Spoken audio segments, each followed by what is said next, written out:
Hello दोस्तों, current affairs की आज की क्लास में हमारा टॉपिक है एमएसपी और उससे जुड़े हुए सारे तथ्य जो आजकल अखबारों में और जिस तरह की भी हम खबरें देखते हैं कृषि बिलों के ऊपर, आंदोलन के ऊपर, उसमें शब्द बहुत दोहराए जा रहे हैं। तो उनसे कोई ना कोई प्रश्न एसएससी में, एचएसएससी में, पीसीएस में कहीं ना कहीं बन ही सकता है। उससे जो जुड़े हुए पॉइंट हैं हमें उनका पता हो।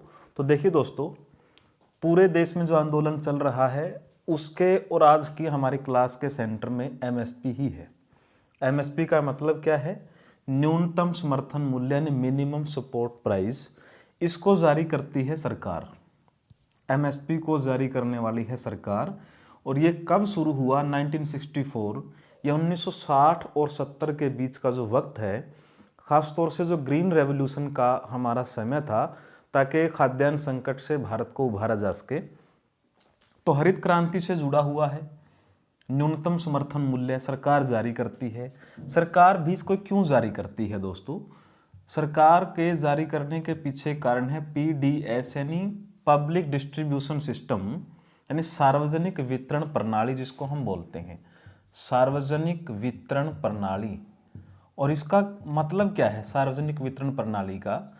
आप जानते हैं दोस्तों, जैसे लॉकडाउन में भी जो संकट था उसके दौरान भी बीपीएल फैमिलीज़ को जो है अनाज वितरित किया गया। और किसी न किसी स्कीम के तहत अन्नपूर्णा योजना हो या कोई भी योजना हो, उसमें गरीबों को या बीपीएल को अनाज वितरित किया जाता है। उसी को बोलते हैं सार्वजनिक वितरण प्रणाली।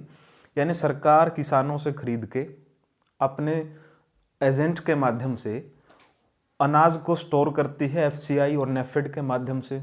और उस अनाज को जब भंडारण किया जाता है फिर वो बीपीएल फैमिलीज़ को या जहाँ जहाँ भी सरकार की योजनाएं हैं वहाँ पर उसको वितरित किया जाता है।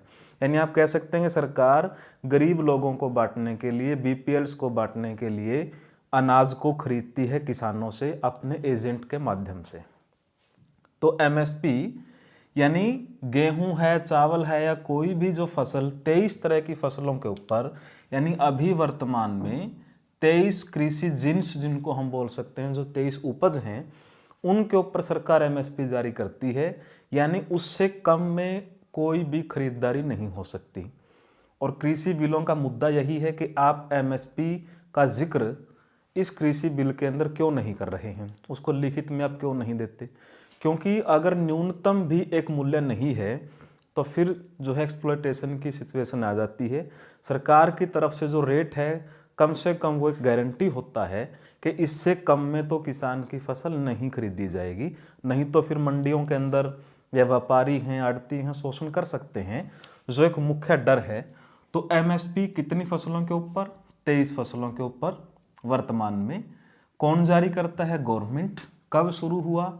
1964 में। क्यों शुरू हुआ? खाद्यान्न संकट से निपटने के लिए जो ग्रीन रेवोल्यूशन आया था। सरकार क्यों खरीदती है? पीडीएस यानी सार्वजनिक वितरण प्रणाली, यानी अनाज को अपनी योजनाओं के तहत लोगों में वितरित करने के लिए। अब देखिए दोस्तों, इसको हम आगे भी करेंगे कंटिन्यू। एक पॉइंट आया CACP, commission for agricultural costs and price. इसका मतलब क्या है? जो कृषि उपज हैं उसके ऊपर, यानी मेन पॉइंट क्या है? लागत और मूल्य। यानी एमएसपी कौन जारी करता है?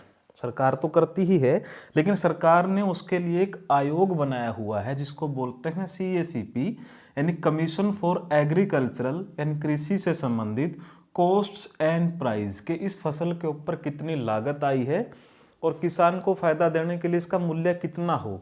तो आप जान सकते हैं कि सरकार की ही एक कमेटी है, सरकार का ही आयोग है जो एमएसपी हर साल तय करता है कि इस फसल के ऊपर कितना खर्च आता है और कितना मूल्य मिले कि सरकार का, वो जो किसान का, उसमें से मेहनताना भी निकल सके। तो फ्रेंड्स बिल्कुल याद रखना, एमएसपी सरकार किसके जरिए जारी करती है या कौन तय करता है एमएसपी को? CACP एक्ट जो 1965 में आया, commission for agricultural costs and price. अब देखिए दोस्तों, फिर जो यहाँ पर एमएसपी तय कर दिया गया, अब उसको खरीदने के लिए सरकार किन एजेंटों के माध्यम से या किसके माध्यम से अपनी योजनाएं बनाती है, कहाँ भंडारण करती है। अब उसको आप देखें, एपीएमसी, ये भी 1965 में आया दोस्तों, agricultural produce market committee. Agricultural produce यानी कृषि के जो उत्पाद हैं, और मार्केट बाजार, और कमेटी यानी समिति। एपीएमसी को आप एक शब्द में बोल सकते हैं दोस्तों, मंडी। यानी जो यहाँ पर एजेंट हैं सरकार के और किसान के बीच में, आड़तीय बोलिए, मीडियोकर बोलिए, बिचौलिए बोलिए, कई तरह के शब्द उनके लिए हैं। तो एग्रीकल्चरल प्रोड्यूस मार्केट कमेटी, इसको आप बोल सकते हैं यहाँ पर कृषि उपज विपणन समिति। तो एपीएमसी यानी मंडियों की बात यहाँ पर है, तो मंडियों में अनाज खरीदा जाएगा। दूसरी बात, एक है फ्रेंड्स नेफेड। नेफेड का मतलब है national agricultural cooperative marketing federation, एक तो ये है, और एक है साथ में एफसीआई। अब एपीएमसी यानी मंडियों के अंदर जो अनाज खरीदा गया, उसका भंडारण कहाँ पर किया जाएगा, या उसका भंडारण करेगा कौन?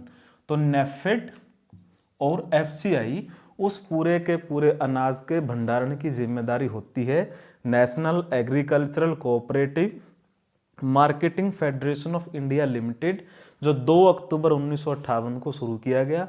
और साथ में इसके कौन है? एफसीआई यानी भारतीय खाद्य निगम। तो ये दोनों जो यहाँ पर संस्थाएं हैं, अनाज का भंडारण करती हैं। कहाँ से लेती हैं? मंडियों से। मंडियों में कौन है? सरकार के और किसान के बीच के लोग हैं। जो किसान यानी सरकार किसानों से सीधे नहीं खरीदती, अपने एजेंटों के माध्यम से फसलों को खरीदती है, और फिर एफसीआई और नेफेड उसको भंडारण करते हैं। तो ये पॉइंट हुए फ्रेंड्स। अब देखिए, एमएसपी हमने किया कि 23 कृषि जिन्सों के ऊपर आज सरकार द्वारा दिया जाता है, और 23 कृषि जिन्सों में क्या क्या है? 7 तरह के अनाज हैं, इसमें 7 तिलहन है, 5 दलहन है, और 4 हैं वाणिज्यिक फसलें। तो फ्रेंड्स मैं थोड़ा हल्के रूप में आपको बता देता हूँ। जैसे अनाज में गेहूं, ज्वार, बाजरा, मक्की, राई, रागी, आप सभी जानते हैं इस तरह के हमारे अनाज हैं सारे। गेहूं है, ज्वार है, बाजरा है, धान है, रागी है, जौ है। तो 7 अनाज। तिलहन में जैसे मूंगफली है, सरसों है, सोयाबीन है, सेगामस है, नाइजराइड है, कई हैं। दलहन में 4 तो हम जानते हैं, उड़द, चना, मूंग, मसूर, फिर एक साथ में उसमें है अरहर। और वाणिज्यिक फसलों में जैसे कपास, गन्ना, ये जूट, कोपरा, ये 4 हैं वाणिज्यिक फसलें। तो ये अभी 23 फसलों के ऊपर एमएसपी जारी किया जाता है। लेकिन जैसे कृषि बिल आया था, तो आपको पता है कि केरल और पंजाब, इन 2 राज्यों ने केंद्र के कृषि कानूनों के विरुद्ध एक ऑर्डिनेंस निकाला उनका प्रभाव खत्म करने के लिए, और कुछ नए कानून उन्होंने बनाए। तो एक तो याद रखना कि केरल और पंजाब, इन्होंने केंद्र के कानूनों के खिलाफ, इनको शून्य करने के लिए, इनका प्रभाव खत्म करने के लिए एक अध्यादेश निकाल के उनको अपने राज्य में लागू नहीं करने का फैसला किया। क्योंकि कृषि राज्य सूची का विषय है, केंद्र का विषय नहीं है कृषि, ये राज्य सूची का विषय है। राज्य सरकारों पर डिपेंड करता है कि उसको लागू करें या न करें। लेकिन साथ में आप याद रखना, केरल एक ऐसा राज्य है, भारत का पहला, जिसने 16 तरह की सब्जियों पर एमएसपी जारी किया। यानी अनाज पे तो होता ही था, लेकिन 16 तरह की सब्जियों के ऊपर भी केरल गवर्नमेंट ने एक ऑर्डिनेंस निकाल के, एक नोटिफिकेशन जारी करके सब्जियों के ऊपर भी यहाँ पर एमएसपी जारी कर दिया है। तो बात थी फ्रेंड्स हमारे एमएसपी की केवल 23 तरह की कृषि जिन्सों पे, लेकिन केरल ने ये तो है ही सब्जियों के ऊपर भी एमएसपी देना शुरू कर दिया है। तो इससे एक रेट तय हो जाता है, जिससे बाजार की धांधलेबाजी, घोटालेबाजी होने की संभावना कम हो जाती है। तो ये तो था हमारे कृषि बिलों के ऊपर। जो यहाँ पर वर्डिंग और जो जो प्रश्न बन सकते हैं, साथ में 2-3 पॉइंट हम और कर लेते हैं। अगर हमारे पास आता है फ्रेंड्स के व्हाट इज वासुकी, वासुकी क्या है, तो वासुकी है दोस्तों भारत की सबसे लंबी मालगाड़ी, भारत की सबसे लंबी मालगाड़ी। और आप जानते हैं रेलवे में जो सबसे ज़्यादा योगदान है, रेलवे की जो इनकम है उसका सबसे बड़ा सोर्स ही माल ढुलाई है। कोयला हो या और सामान हो, माल ढुलाई से ही रेलवे को सबसे बड़ा राजस्व प्राप्त होता है। तो वासुकी भारत की सबसे लंबी मालगाड़ी है और इसकी लेंथ है 3.5 किलोमीटर। और ये किस राज्य में चली? ये चली फ्रेंड्स छत्तीसगढ़ के अंदर, खास तौर से भिलाई और कोरबा के बीच। इनके बीच में स्टेशन बहुत हैं, लेकिन आप 2 याद रखना, भिलाई आप जानते हैं लोह कारखाने के लिए प्रसिद्ध है, ऐसे ही कोरबा यानी अच्छे औद्योगिक ये स्थल हैं। तो सबसे लंबी मालगाड़ी भारत की वासुकी के नाम से छत्तीसगढ़, भिलाई, कोरबा और 3.5 किलोमीटर की इसकी लेंथ है। अब देखिए दोस्तों दूसरा पॉइंट, एक अंतर्राष्ट्रीय स्तर पर बहुत वैश्विक शांति के लिए एक अच्छी संधि, एक अच्छा प्रोजेक्ट, और उसका नाम है लॉन्ग ऑप्स। लॉन्ग ऑप्स को याद रखना दोस्तों कि ये क्या है। लॉन्ग ऑप्स 2 देशों के बीच में, जापान और यूके के बीच में एक प्रोजेक्ट है। और प्रोजेक्ट क्या है? परमाणु रिएक्टरों को समाप्त करना। क्योंकि परमाणु रिएक्टर एक तरह का परमाणु बम ही होता है अगर इसमें कोई डिस्टरबेंस आ जाए।